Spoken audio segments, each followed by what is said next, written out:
At this point, I envision my role here, just being like a mentor to the guys. My job description is a lot of different things, but just being that voice as a former player, a guy who's been through this, who's close to the university. One thing I've noticed, through the course of the years, that young men, there's something that's lacking, and I think I can bring that to the table with just being that voice, that person to talk to, because I've been through it. I know the things that they're going through, what they will be going through, on and off the court. So I hope just to be a tremendous asset to the kids, to the guys on the team and the university, because I do love this. I love basketball, I love this university, so it falls right in line. Scoonie, are you relieved to know that you can watch your son play in person? Yeah, that was definitely one of the questions. How does that work? But I'm not, and I've said this to a lot of you guys, I'm not the dad that's going to hover over his son. I definitely won't be that kind of person. I'm not that kind of person. I think I've given him enough tools.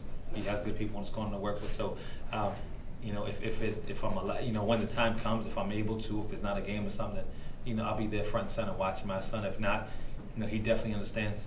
I talked to him about, I took this position. His first thing was, yeah, go ahead, Dad. He wasn't worried about it. He's not, actually, he's probably better off me not being there. It seems like he plays better when I'm not around, so, it might be a good thing. Chris said you approached him after his news conference. What was the sales pitch that you were giving him? It really wasn't sales pitch, it was just truth. That, basically, this is something I wanted to be a part of. I did and dad with wanting to be a coach, for a long time, or getting in the business because of my kids, and I want to be around them a lot more. And I understand the commitment that this takes. But, I just told him, like, listen, I would love to be part of this, help any way I can. And I kind of want to get in a game. And this is a position that I think I'll be good for, useful for not only your team, but this university. The dialogue went back and forth, and we was able to come up, to this conclusion. Scoonie, what was it like for you to watch as an alum of the program the last 2 seasons, and now to have a sort of direct hand in helping turn it around? It was tough, to be honest with you. Of course, you always want your team to play well, and it was hard to watch us go through those pains that we've been going through as a unit. And I thought that Thad Matta and his crew, my personal opinion is that last year, I thought they coached harder than any year he has been here.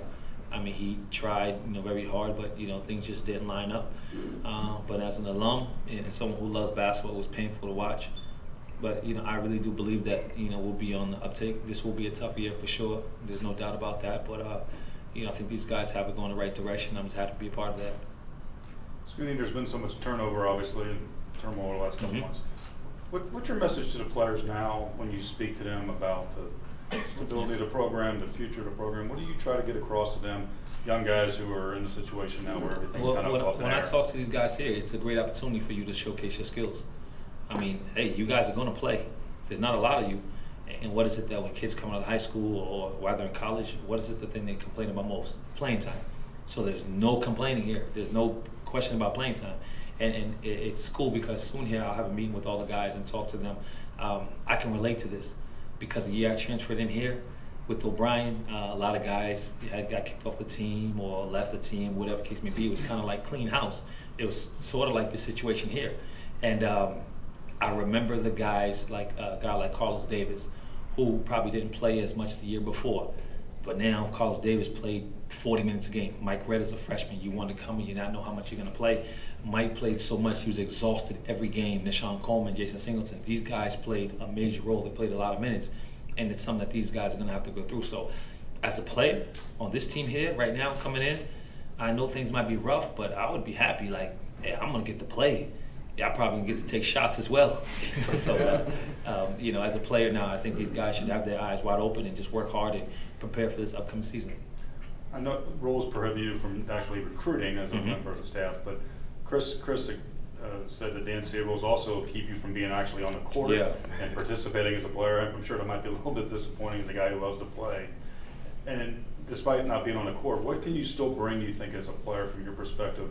Yeah, well, when you're not on the court with them. Well, I'll be at practices. I'll be around all the time, which gives me that extra eye to kind of watch these guys. And the thing I can also, like I talked at the beginning, is to talk to these guys on the side and talk to them about what's going on in class or what other troubles that they're having. But if I can watch you in practice and notice certain things that you're doing, now I can help you in that way. I can't go out there and demonstrate, to you as much as I'm going to want to get out there. I understand my role, and I'm okay with it, because like I spoke to the coaches, Coach Chris, and I said most of the time, the biggest thing is I can learn from the inside. The way I look at it is I've been a coach my whole life.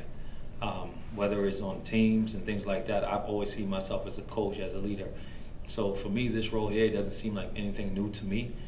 This just gives me an opportunity to learn from the inside, the day-to-day, the game planning a little bit more. I mean, I learned a little of that while playing, and I was able to, understand how O'Brien did that somewhat.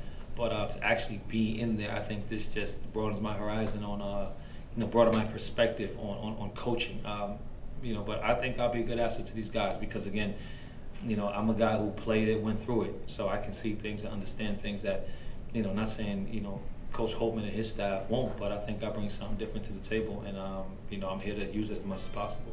Scoonie, why did you